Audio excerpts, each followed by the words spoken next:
हमारे व्यस्त जीवन में ईश्वर की आवाज़। जब भी हम किसी व्यक्ति के बहुत अच्छे घर को देखते हैं कि उस व्यक्ति ने बहुत अच्छा घर बनाया है, तो हमें इस बात पर चिंतन करना चाहिए कि यह व्यक्ति योजनाबद्ध ढंग से अपनी मेहनत का और अपने विवेक का सदुपयोग करते हुए अच्छा घर बनाया। आप जब किसी अच्छे शिक्षित और सौम्य व्यक्ति को देखते हैं जो ज्ञानी है, जो प्रेरणा स्रोत है, हमें इस पर चिंतन करना चाहिए कि यह व्यक्ति अपना कितना समय, लगन और पढ़ाई के द्वारा अपने को शिक्षित किया और एक अच्छे मुकाम तक पहुंचा। हमें उनसे सीखना है। जीवन के किसी भी क्षेत्र में जब आप बेहतरीन लोगों को देखते हैं, उनकी कामयाबी को देखते हैं, तो एक बात सीखें कि इस व्यक्ति ने अपने जीवन का निर्माण किया है। बहुत सारे लोग अपने जीवन को कोसते हैं, अपने जीवन को व्यर्थ मानते हैं, निराश हैं, हताश हैं। क्यों?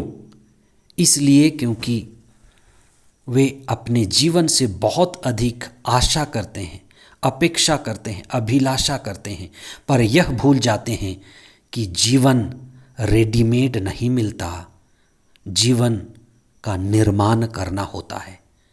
आज हम इस पर विशेष चिंतन करें। 23वां सामान्य रविवार, पहला पाठ प्रज्ञा ग्रंथ अध्याय 9 पद संख्याएं 13 से 18 तक। दूसरा पाठ फिलिमोन के नाम पत्र, पद संख्या 9 से 10, 12 से 17 तक। और संत लुकस का सुसमाचार अध्याय 14 पद संख्याएं 25 से 33 तक। आज हम इस बात पर विशेष चिंतन करें कि हमारा जीवन रेडीमेड नहीं है, हमें उसका निर्माण करना होता है और हम इसके लिए जिम्मेदार हैं। इसलिए हमें अपने जीवन के निर्माण के लिए अच्छे लोगों की संगति की ज़रूरत है, संसाधनों के सही उपयोग की ज़रूरत है, और सबसे बड़ी बात कि हमें जिम्मेदारी पूर्वक अपने जीवन का निर्माण करना है। निर्माण करने से जीवन बनता है, और जो भी बड़ा काम होता है, बड़े महल बनते हैं, कैथेड्रल बनता है, पुल बनते हैं, पंचवर्षीय योजना चलती है, उससे भी ज़्यादा हमें हमारे जीवन के निर्माण के लिए योजना चाहिए।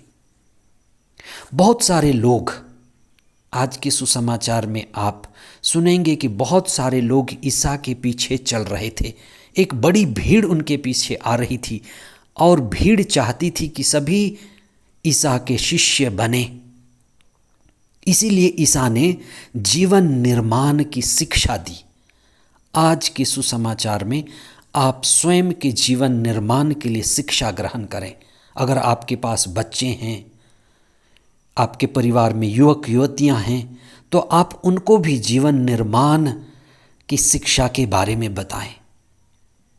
तो ईसा ने भीड़ से सबसे पहली बात यह कही कि जीवन निर्माण के लिए एक चित्त होना जरूरी है, एक पर ध्यान केंद्रित करना जरूरी है, ईश्वर पर, ईसा पर।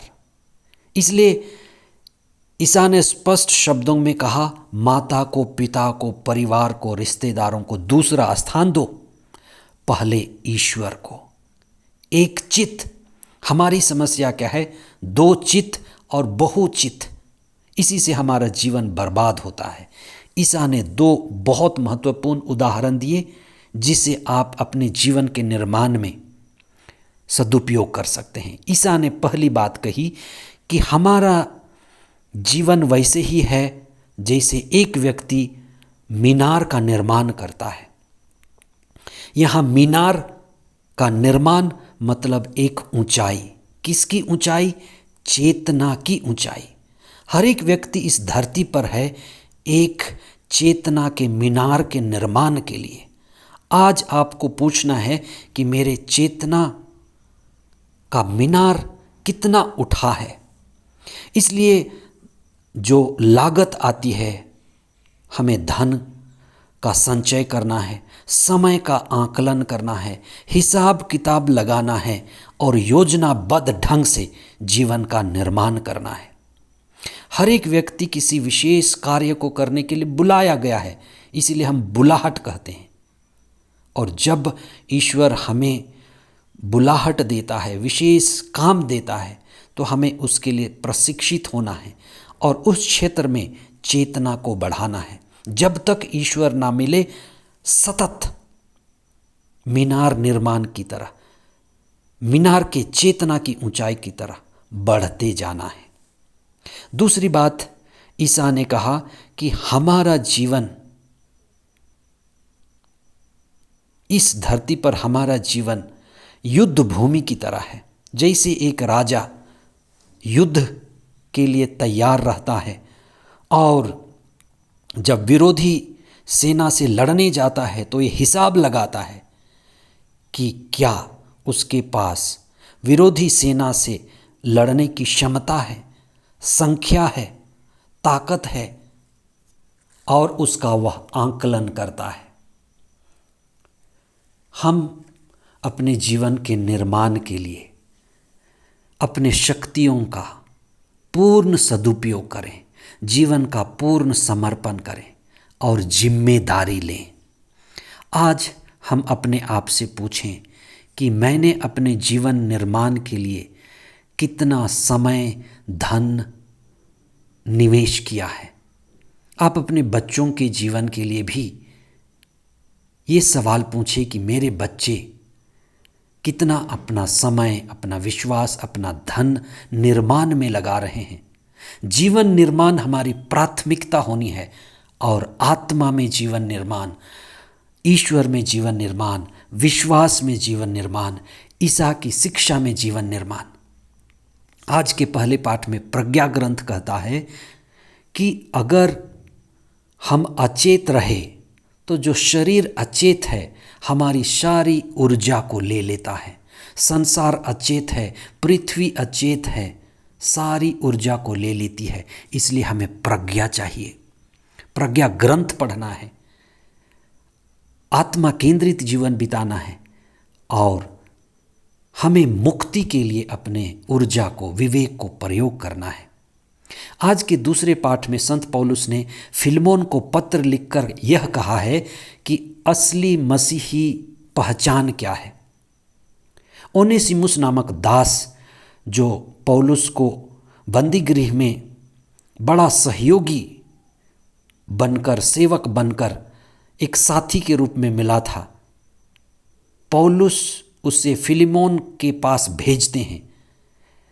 ओनेसिमुस पहले फिलिमोन के पास दास बनकर रह चुका था और उसका आर्थिक नुकसान भी कर चुका था।